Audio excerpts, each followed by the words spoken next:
اور کانسٹیٹیوشنلی جو آئینی دستور ہے اس کو میں آپ کے سامنے ذکر کرتا ہوں. سورہ الحجر کے اندر آیت نمبر 26 اور 27 ہے. سورہ الحجر آیت نمبر 26 اور 27 بنایا. جو جنوں کی پیدائش آگ سے ہوئی، انسانوں کی پیدائش مٹی سے ہوئی. السلام علیکم ناظرین، آپ دیکھ رہے ہیں قرآن و حدیث میڈیا. میں ہوں محمد اویس. ہمارے ساتھ مفتی عبدالمغیث حفظہ اللہ تعالیٰ موجود ہیں. پیغام ربیع الاول میں ہم آپ کو خوش آمدید کہتے ہیں. آج ہم مفتی صاحب سے کویسچن کریں گے. السلام علیکم مفتی صاحب. وعلیکم السلام ورحمۃ اللہ وبرکاتہ. مفتی صاحب ہمیں یہ بتائیں کہ اللہ کے نبی صلی اللہ علیہ وسلم کی آمد جو ہے یہ بنو آدم میں سے ہیں یا پھر جو ہے وہ نورانی مخلوق میں سے ہے؟ کچھ لوگوں میں یہ اختلافات ہیں، تو اس کی قرآن و حدیث ہماری کیا رہنمائی کرتا ہے؟ بسم اللہ والصلاۃ والسلام علی رسول اللہ. اویس بھائی، اس مسئلے کو سمجھنے سے پہلے ایک مسئلہ سمجھنا ضروری ہے، پھر ہم جو ہے نا دوسرے سٹیپ میں اس چیز کو کے خاص دلائل بھی ذکر کریں گے کہ کیا چیز ہے. پہلے جرنلی اور کانسٹیٹیوشنلی جو آئینی دستور ہے اس کو میں آپ کے سامنے ذکر کرتا ہوں کہ اللہ تعالیٰ نے نبی صلی اللہ علیہ وسلم کو کن میں مبعوث کیا. آپ فیصلہ کریں کہ آپ بنو آدم سے ہیں کہ نہیں. آدم علیہ السلام جو ہیں وہ آپ کے بھی باپ ہیں، ہم سب کے باپ ہیں. تو اس مسئلے کو سمجھنے سے پہلے یہ سمجھیں کہ فرشتے ہیں، جن ہیں اور انسان ہیں. ان تینوں کو اللہ تعالیٰ نے بنایا. تو اللہ تعالیٰ نے جو ذکر کیا ہے کہ میں نے ان کو کس میٹیریل سے بنایا تو یہ اللہ رب العزت نے ذکر کیا ہوا ہے قرآن پاک کے اندر، اور حدیث رسول میں رسول اللہ صلی اللہ علیہ وسلم نے بھی ذکر کیا ہوا ہے. تو قرآن پاک میں اگر آپ پڑھنا چاہتے ہیں تو بہت سارے اس طرح کے ریفرنس موجود ہیں. ایک خاص طور پہ میں ناظرین کو بتاتا ہوں، پڑھے جا کے.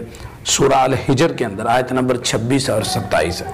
سورہ الحجر آیت نمبر 26 اور 27. اس کے اندر اللہ رب العزت نے ذکر کیا وَلَقَدْ خَلَقْنَا الْإِنسَانَ مِنْ صَلْصَالٍ مِّنْ حَمَإٍ مَسْنُونٍ.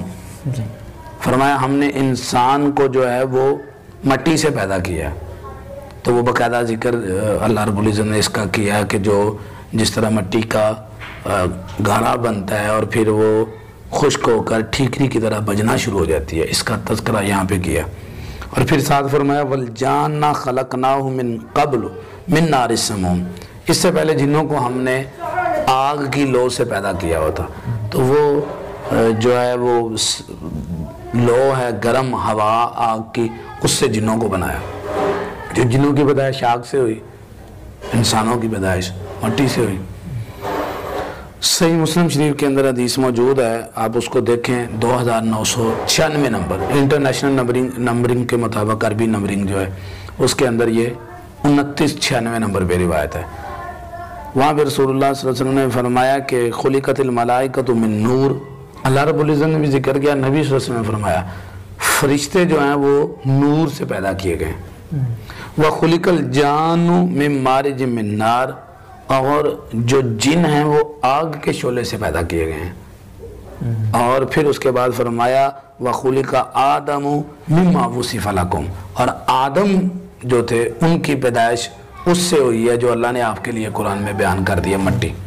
اللہ تعالیٰ نے بھی ذکر کر دیا، رسول اللہ صلی اللہ علیہ وسلم نے ذکر کر دیا.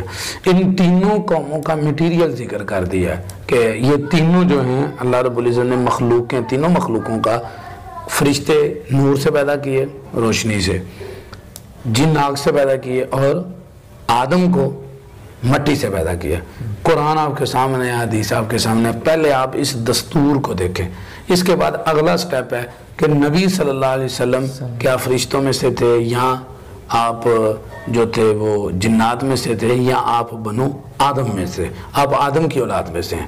تو جب آپ دیکھیں گے تو پھر آپ کو سمجھ آئے گی کہ نبی صلی اللہ علیہ وسلم کی والدہ، نبی صلی اللہ علیہ وسلم کے والد محترم، آپ کا خاندان، قبیلہ، اور آپ صلی اللہ علیہ وسلم کا باقاعدہ نسب نامہ جو مکمل جو ہے نا وہ آدم علیہ السلام تک بھی بات ذکر کرتے ہیں. تو یہ ساری چیزیں پھر اس بات کی دلیل ہیں کہ رسول اللہ صلی اللہ علیہ وسلم بنو آدم میں سے تھے. بہت شکریہ. جی ناظرین، اللہ تعالیٰ ہمیں سمجھنے کی توفیق عطا فرمائے. اگلے پروگرام میں پھر حاضر ہوں گے. اللہ حافظ. دعوت قرآن قرآن و سنت اپنی یہ پہچان ہے.